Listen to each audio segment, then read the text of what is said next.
Hey guys, welcome back to Vertical Momentum. I'm your host, Richard Kaufman, also known as the Comeback Coach. Guys, this is going to be an amazing episode, so make sure you subscribe, hit that notification bell, because we're going to be dropping some knowledge today about something you don't hear about everywhere else. We're going to be talking about your child's education. I got 3 kids, and this episode, I can't wait because I'm going to be implementing what Manny's going to talk about. Manny's been one of my friends, one of my mentors for the last, 5-6 years. Without him, I would not have this show. So he's an amazing individual. Manny, welcome to the show, brother. Hey, man. Thank you so much. It's good to be here. I love it. So how's everything going? How was your Christmas?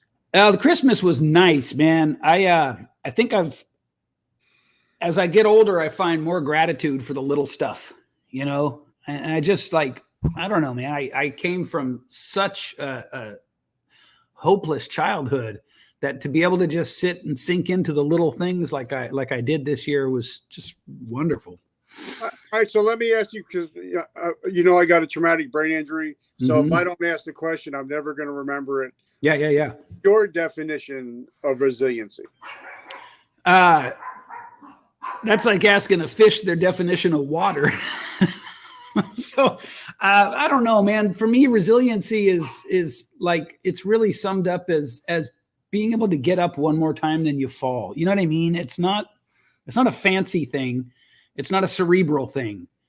Resiliency is just how much fight is in the dog, how much fight is in you. I think that it's important to look at life not as something that we're entitled to, but as something, or a good life. Let me be clear on that. I think it's important to look at a good life not as something you're entitled to. It's not something you deserve. It's something you go out and earn. And you go out and earn it every day. And you can have it. Like, it can be really good, but you got to put in the work. And so for me, resiliency is in that equation somewhere. All right. Now, you've been on my show. I think this is the 3rd time, I think. Yeah, I think so. So we've gone into your past, but for the people that don't know you, they see you as a successful person now. Yeah. They don't realize that it wasn't all unicorns and rainbows. Whew. So, for people that don't know you, give us a little quick down and dirty about who you are and how you became the man you are today. Yeah, I mean, I'll let other people draw their own conclusions about who I am. That's fine with me. I have no attachment to it. But how I became who I am, whoever that is it's through discovering through a lot of hard challenges that I actually do have resiliency. I was born into a cult in San Francisco in the winter of 1967, when the sort of hippie revolution was just fully exploding. And it was crazy, but I didn't even realize it was crazy until I got out of that environment. And then what I sort of came away with was a realization that everything that had been sort of shown to me as values and ways to live and sort of philosophical ideas was counter to everything it was going to require for me to have the kind of life that somewhere in me I knew I wanted. So I had to undo everything. I had to undo all of it. And in my case, that was at least a 40-year piece of work. That was a 40-year tour. It may be more. And so, yeah, man, I mean, that was it. It was like I was taught to fear money. I was taught not to fit into society. I was taught that all you guys were squares and that I knew something you didn't.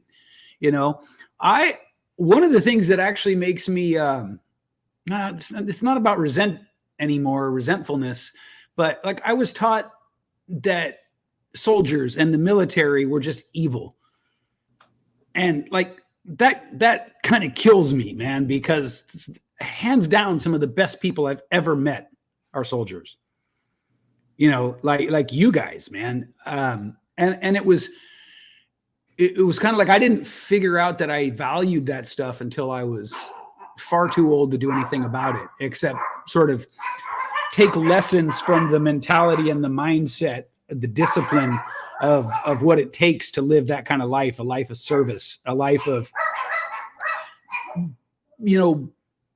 being willing to put something else as a higher importance than your own life. Like that's profound stuff for me. And I didn't get a chance to have that experience until I sorted out all this brainwashing that I was sort of like raised in. So I guess that, you know, in a very, very abbreviated way, that's who I am. I'm a guy who was born into a cult. I was given a whole philosophy on living that none of it worked for me. That led to addiction, it led to criminal behavior, it led to homelessness and jail, it led to violence, it led to all these things. And you know, I was heading for a jails institution or death, you know, before I turned some shit around. So, all right. So then, you know, the way I got introduced to you was through Dr. Robert Garcia. Yeah. And he, college dropout, and until he realized that everybody learns a different way. That's right. Like for me, you can show me in a book how to do something, but if I don't touch my hands and do it, I'm never going to be able to do it. Right. But like we're going to be talking about today, like we talked about earlier, we are setting our kids up for failure in school. Like you mentioned earlier, you know, if you put a bunch of kids together and they're working together, they consider that cheating in school. Right. But in the military, you work as a team. Even if, you know, even if you get in corporate America, it's all about the team. So you're not. So drop us some knowledge about, you know, what that means and what's going on, and because we're going to speak real. This is going to be real. Yeah. So what's really going on in our school systems today? Well, so what I see going on in public education is what I would call a classic bureaucracy. And a bureaucracy is unofficially defined as an overly complex system that only serves itself. It's an important distinction because things that become bureaucracies tend to start out as with the intent of serving people. And education was intended to serve people in the sense that life was changing in the Industrial Revolution, and most people lived out in rural areas, but there was all this opportunity in the cities. The problem was nobody knew how to sort of prepare people for factory work. And now a lot of people put down the whole moving to the cities to work in factories. And I don't think that at the time it was a bad thing. I think at the time it represented a lot of opportunity. And so it's important to make that distinction because I'm about to say some pretty negative things about how it ended up, you know.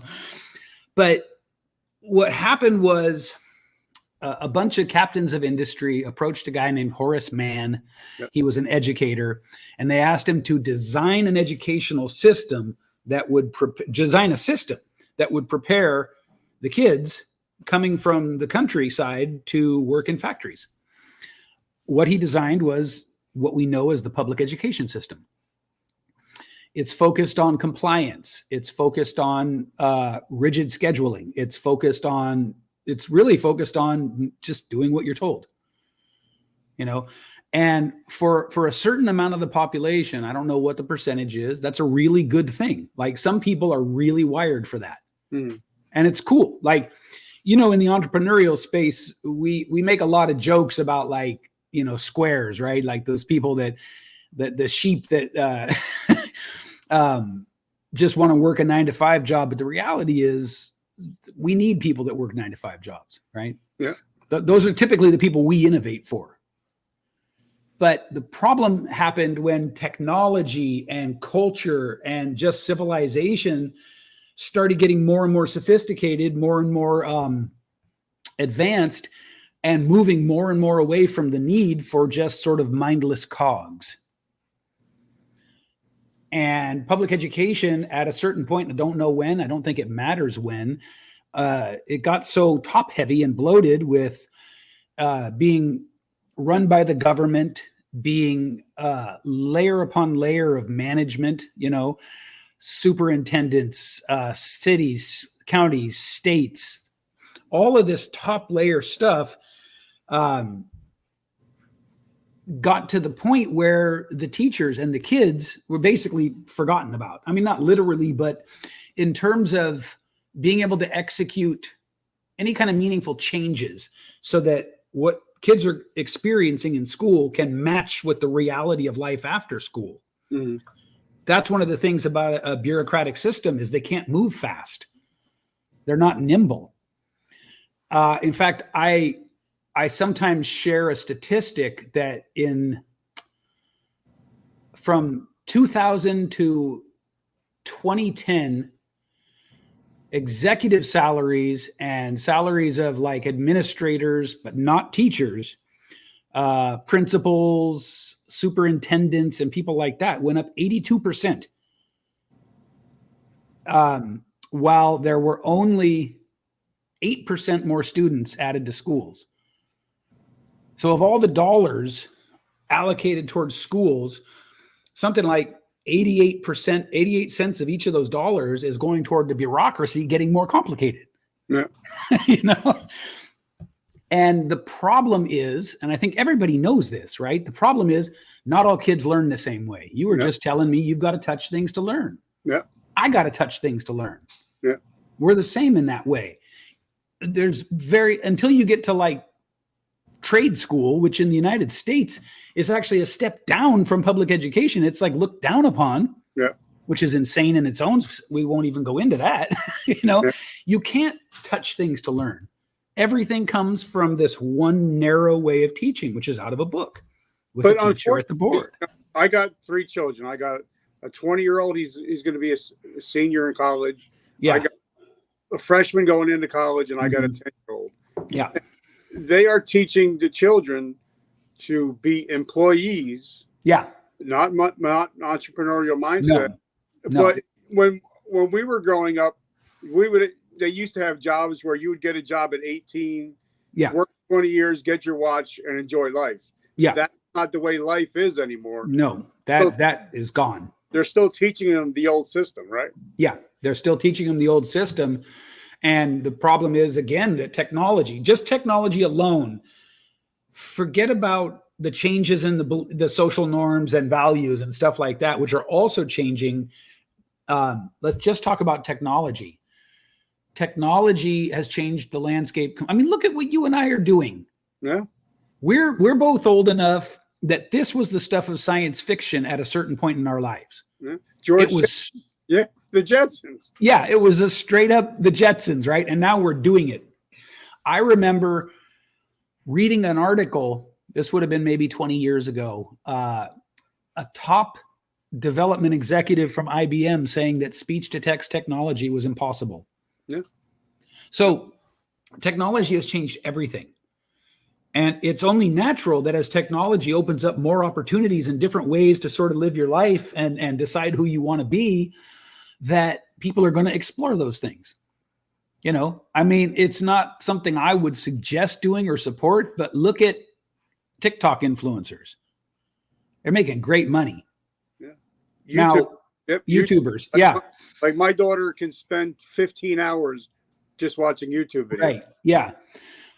So the question becomes one of, shouldn't the educational experience prepare kids for the world they're going into?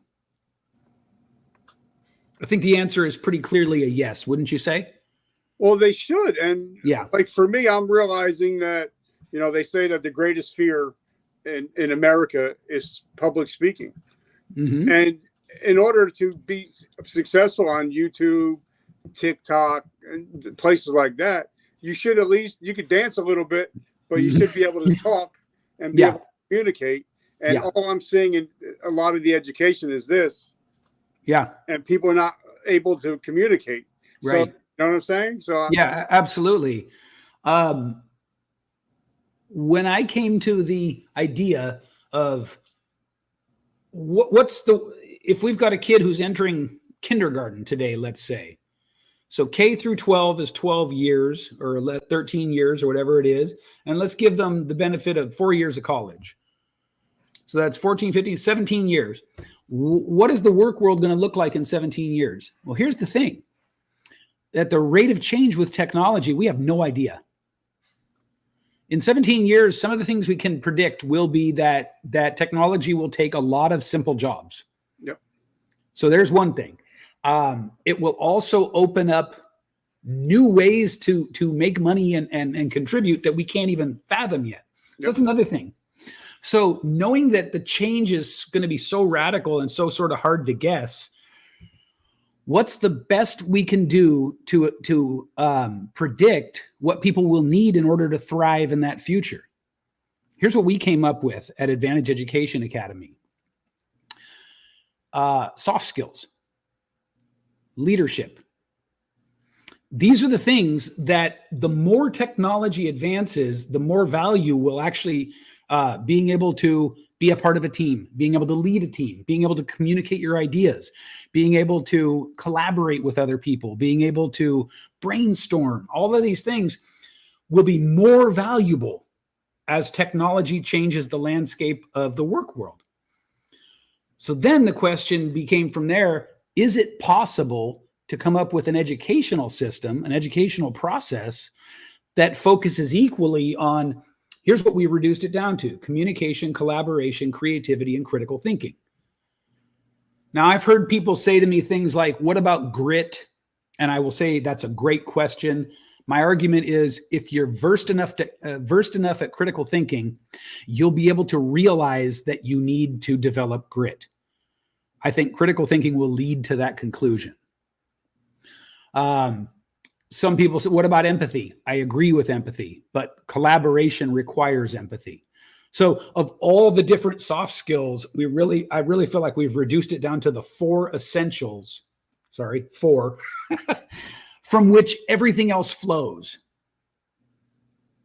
Communication, collaboration, creativity, and critical thinking, like those are the pillars on which a person can have a successful and fulfilling life. All right. So before we go any further, because I want to dig deep into each of the four. Yeah. Thank our sponsors. As you guys know, I was in the military for 23 years. I was with GNC for almost 30. I love pre-workouts, but they mostly tasted like ass. So I came out with our own called Vertical Momentum Coffee. Twice the amount of caffeine, twice the energy, no crash.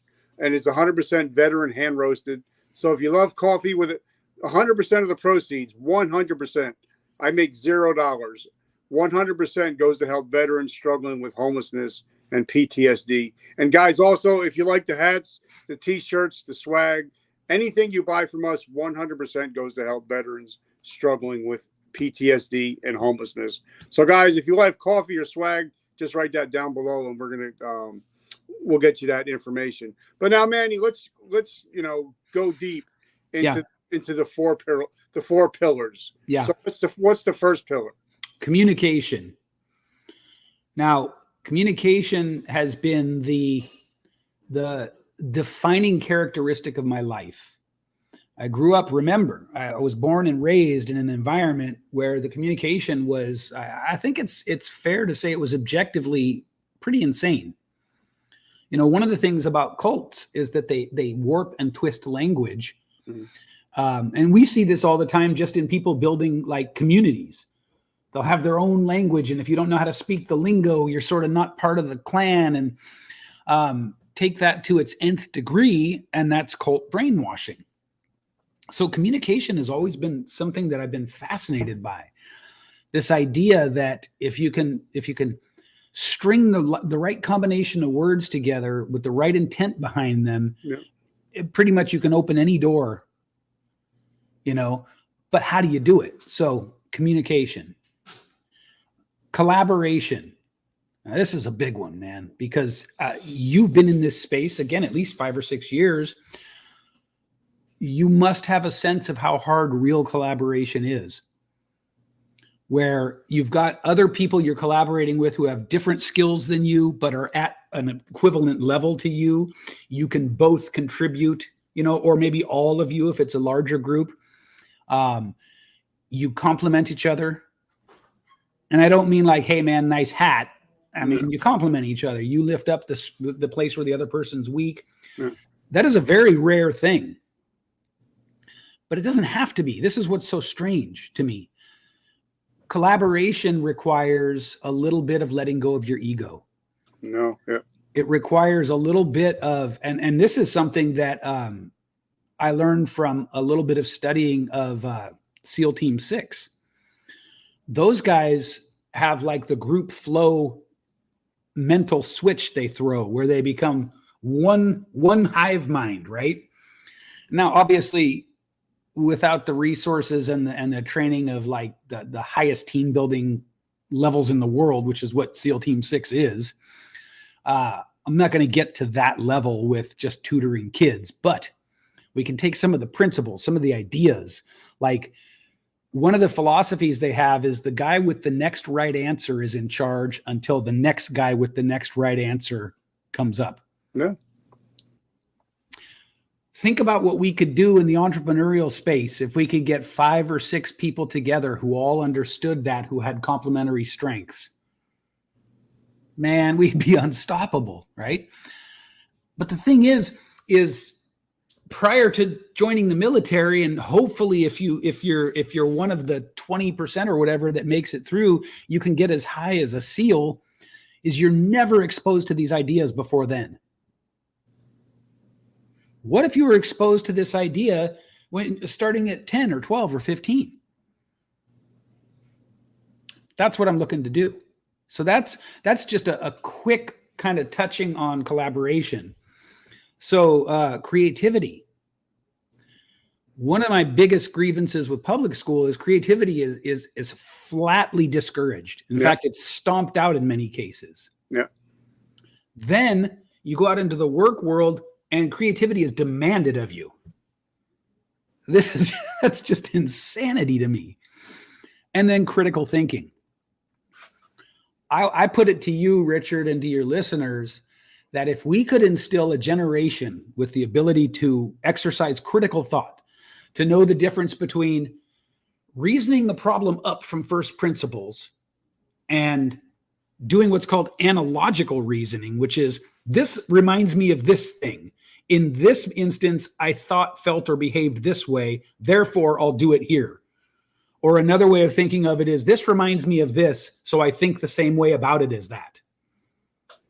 This is what you see on social media all the time. This is why it's so easy for humans to be divided into little pissy tribes that fight each other. I mean, it's an oversimplification, but you get the point.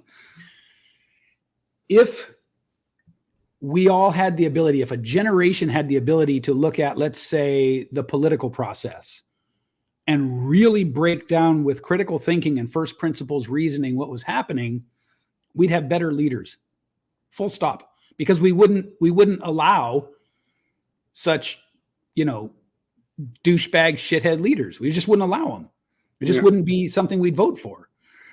So I feel like critical thinking can be like infused into the DNA of a generation, and watch how like the world actually changes for the better.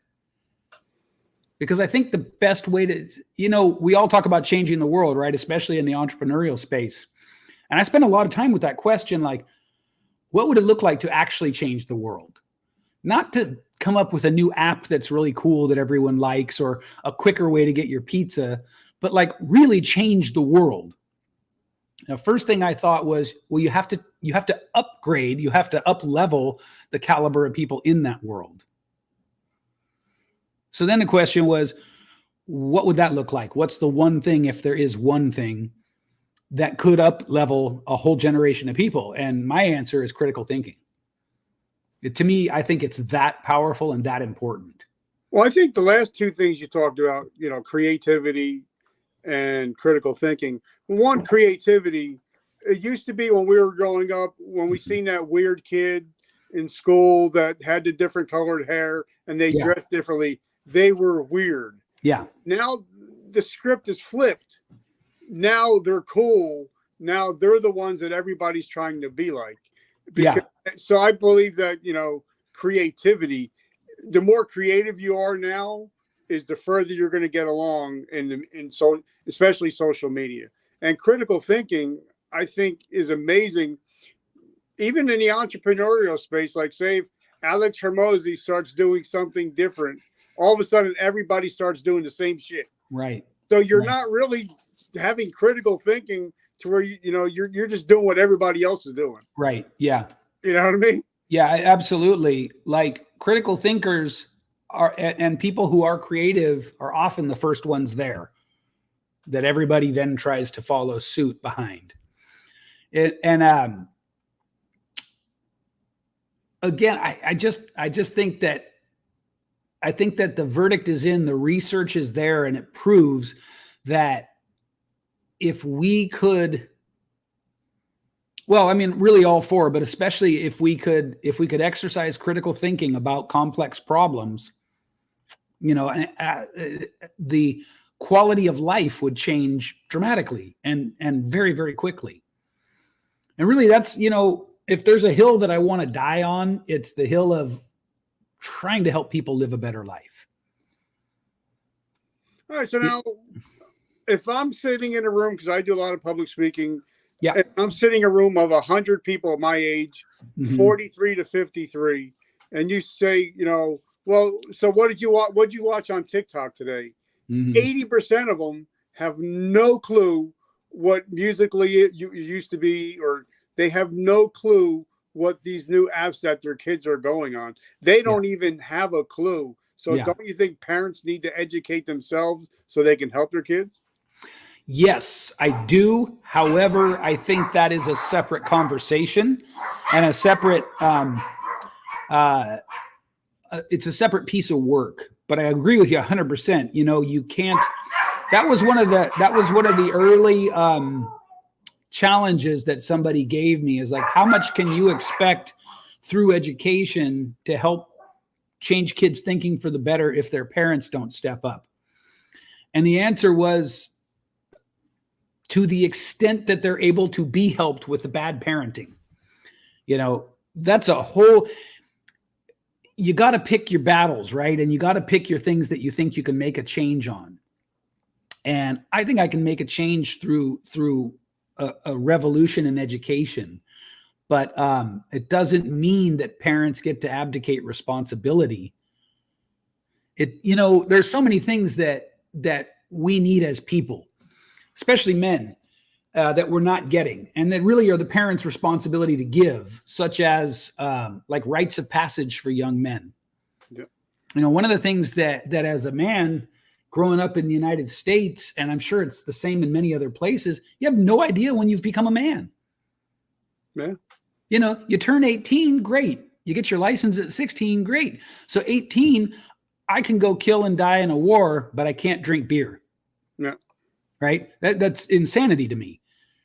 But it's insanity on the surface, but it's also insanity at a deeper level, because how do I know? Like, I hit puberty. Okay, that's great.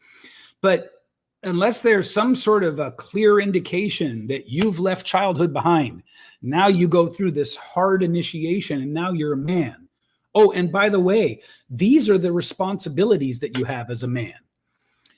So parents have a huge role to play. But even in our culture today, those lines are being blurred.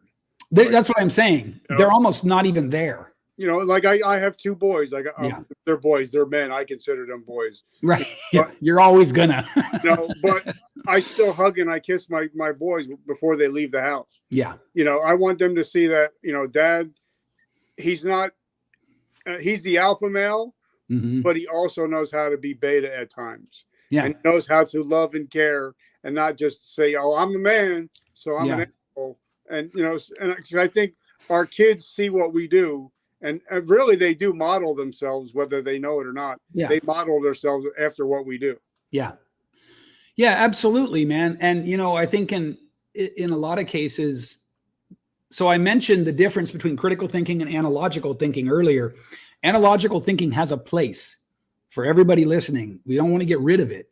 We just want to understand when we're using it and when it's maybe appropriate not to. Like, analogical reasoning is the impact you have on your kids by running the show, doing everything that you do, but then still taking time to give them love and praise and affection. They start to go, whether they know it or not, whether it's conscious or not, they start to go, this is what a man does. And that's analogical thinking. And that's when it's like healthy and good. But yeah, so I mean, you really hit on an important thing that is out of the purview of Advantage Education Academy, but very important is the parents have to step up. You All right, know, so if there's parents that are listening to this, yeah, they're like, all right, you give me this little bit of information. yeah, What do I do now? Because right. This is a teaching podcast. You know, we're always trying to give people value. So Yeah. if they're listening to me and going, start thinking, be like, damn, everything they're saying is right. Yeah. Where do they go from here? So there's a couple of things. If first, let me share an idea. What I believe the collaboration, communication, creativity, and critical thinking is most important for is people who are going to sort of blaze their own trail. Now, it's important for everyone, but I think that, you know, kids who wind up in roles of leadership, kids who wind up in roles of like being on dynamic teams, kids who wind up being entrepreneurs or business owners. Now, again, it's good for everyone, but it really shines for people like that. Those people typically are the ones who struggle the most being confined by school, right? Yep. So I want to share an idea that if your kid is, you can tell your kid or kids is or are smart, but they're struggling in school, it might be because they're not wired to be compliant. It might be because they're just not wired to be followers and not ask questions. Now, some kids are, and again, that's okay. This isn't about, you know, taking a shot at them, but a lot of kids aren't. You know, and the world needs the people that aren't. Those are the ones that really make the changes. And so that's why I started this with tutoring, but tutoring that also simultaneously teaches those 4 skills: communication, collaboration, creativity, and critical thinking. So one thing you could do, and I gave you the link to download our ebook, Lighting the Spark of Success for Your Child. It's half analysis of the problem and how to fix it, and it's half actual training in the Spark method. And the Spark method is the method we use in order to combine the academic success stuff in the tutoring with teaching those soft skills. Okay, now you talked about something earlier because it's something that I think needs to be talked about. You know, all the parents I meet, they're talking about their kids going to college. Yeah. But I think in the next 5-10 years, the people that are going to be paid the most, like, try to get a plumber on a Saturday. Yeah. You know, you're going to be paying $300 an hour just for them. And I think those skills, mechanics, carpenters, are going to be the making the most money because we have so many people that I'm an IT guy. You know, they need their shit fixed. Yeah. You know, but I don't think 100% are actually telling their kids, you know, think about a trade school. I don't hear it a lot. I'm always hearing go to school for computer tech, IT, but I think that those skills are going to be some of the most in demand. I will tell you right now, or I'll tell parents listening, a typical plumber who's got 3 trucks running is about a 7-figure a year business. Now, hopefully people understand the importance and the value of the trades and of mechanical skills and things like that. But just in case you don't, it's hard work, it's honest work, it's skilled labor, and you can your kids can make a great living doing it. Like, we should totally remove the stigma that is so popular in the US that somehow those jobs are like lower than, you know, IT, tech, medical, that kind of stuff. Because I mean, I was in construction for 20 years. You know, that's the last thing I did before coming into the coaching space was I had a $1 million house painting company. And I will tell you, that is legitimate work to be respected, you know, to be held in high esteem. So yeah, no, you're absolutely right, man. I mean, you know, maybe we riff some more on that kind of stuff, but here's how I'll tie it back to what I'm doing. The biggest problem in the trades that I saw was a lack of those 4 skills. You know, the trades are they're an interesting place where you're taught to be as macho as you can, and everything is about, you know, I work harder than you, I work longer than you. You don't ever hear people talking about working smarter. You don't ever hear people talking about how can we collaborate to make this job go better. You know, if you get multiple trades on the same job at the same time, it's a pissing contest 90% of the time, rather than being, hey, let's find the foreman of the trades that are represented here and let's make a schedule. You know, let's see how we can best do all of this together. So no matter where you go, communication, collaboration, creativity, and critical thinking, I'm going to keep saying it, are the foundations for a life, not only of financial success, but of fulfillment. You got to have those. And all the research. In fact, here's a fun statistic, because we love statistics. Stanford, pretty good college, got a pretty good reputation. And Harvard, another one you may have heard of, pretty good reputation. Both did independent studies on the importance of soft skills to lifelong success. And they both came to the same conclusion. Soft skills are responsible for 85% or more of long-term life success and fulfillment. 85%, bro. Yeah, it's funny. I'm a big sports guy, and I was watching the Thursday night game, and 2 of the analysts, one went to Harvard, one went to Stanford, and they had a great career, but now they're using the soft skills, the communication skills, right? Yeah, the collaboration skills to crush it outside of their football career. So I think those 4 things, I think, especially if you're an entrepreneur, communication and collaboration, because if I know somebody that needs help in branding, marketing, I could say, Manny, bro, this person needs help. I can, get these people to these people and these people to these people. Or like if my wife needs help with cooking, I can call one of the Iron Chefs, Simon Majumdar. I can ask him a question. Yeah. But because we're trying to collaborate and just build an ecosystem, success. Yeah. 100%. 100%. And wouldn't the whole process of working feel so much better if you had that ecosystem? Not only would you get better results, but the moment to moment, day-to-day process of work would be so much more fulfilling. So now how does somebody get involved with your is it a program or what is it? It's tutoring. It's tutoring for your kids in school. We're starting out with math only. And then we're rolling out the other subjects one by one.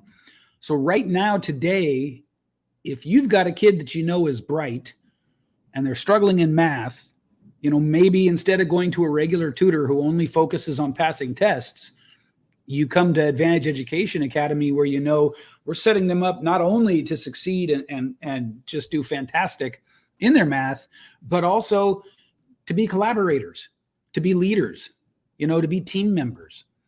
The stuff that you're gonna need. You're gonna need that stuff once you leave school. Now, is this a website or what is it? Yeah, so it's advantageeducation.academy. And I'll shoot it over to you so you can put it, in the show notes and what have you. But that's where you go. You go to advantageeducation.academy. I shouldn't have to say this in this day and age, but not .com, .academy. So now, is there a process? Does a kid have to take a class or anything in order to get? It's tutoring. Again, it's just tutoring. You come to us with the work you need help with. We help you with the work, but we do it through the lens of nurturing and developing the soft skills.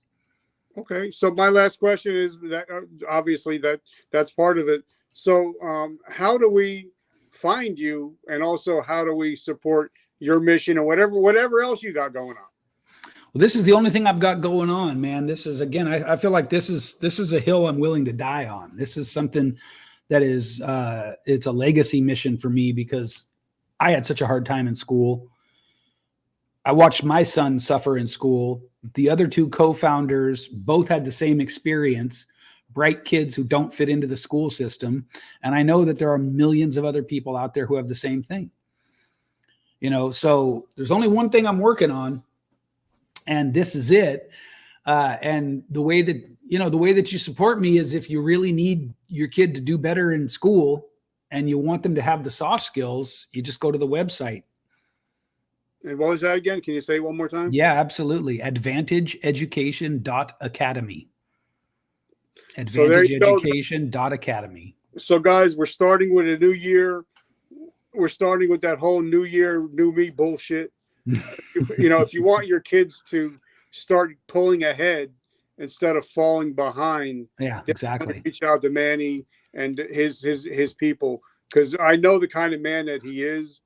He's helped me over the years a lot, and if he can help my children, it's a win-win situation. So absolutely, man. So, brother, I'm so grateful that we're able to finally put it together. I'm so humbled and thankful for you, and I love your group. By the way, I get so much value out of it and I just want to say thank you for being a mentor all these years. Well, thank you for everything you do, man. Thank you very much. Yeah. Robert Garcia, when you're watching, brother, I love you. You're truly amazing. So, guys, like my T-shirt says in the back, today I decide. Guys, you get to decide if your kids become a success or a failure. So if you make that decision today, make sure you get in touch with Manny and below. So, guys, remember, Merry Christmas, guys. I hope you have a Merry Christmas. Make sure that you're not setting New Year's resolutions. If you are, make sure you set a goal with an end date. Okay, guys? I love you guys. And remember, vertical momentum. The only way to go is up. Manny, thank you so much, brother. Have an amazing week. You too, man. All right, God bless.